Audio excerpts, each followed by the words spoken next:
La semaine prochaine et en fait dès dimanche pour une partie des professionnels, Munich va accueillir son salon de l'auto, l'IAA Mobility.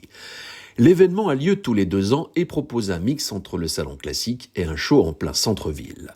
Évidemment, les Allemands sont chez eux et ils vont se livrer une démonstration de force. En apparence, ce sera la fête de l'électrique. Mercedes a déjà frappé fort avec l'AMG GT XX, un concept de sportive électrique à 3 moteurs et doté d'une batterie haute performance.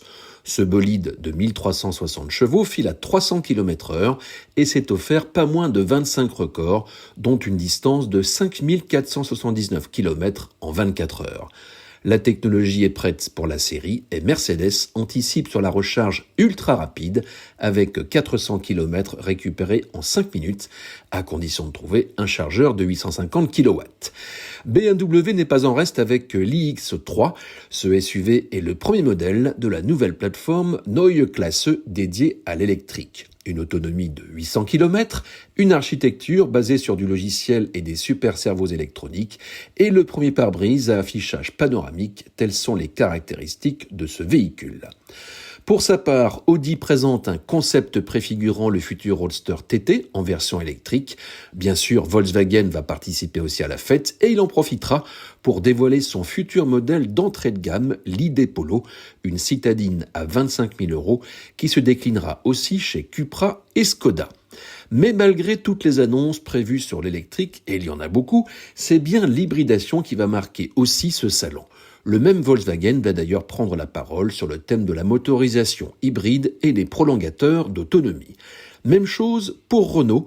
À travers sa branche Horse Powertrain, le constructeur français dévoile un range extender compact. Ce moteur peut augmenter l'autonomie des véhicules électriques et avec plusieurs types de carburants, essence, mais aussi éthanol, méthanol ou carburant synthétique.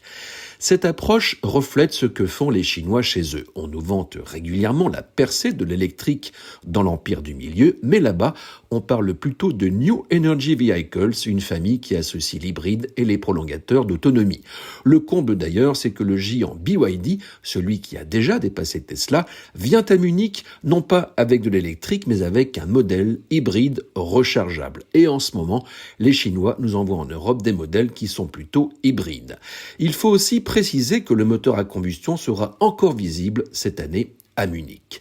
Il faut bien voir que malgré l'avalanche de modèles à batterie, le marché de l'électrique plafonne à 15% en Europe. C'est la raison pour laquelle l'industrie fait pression sur la Commission de Bruxelles.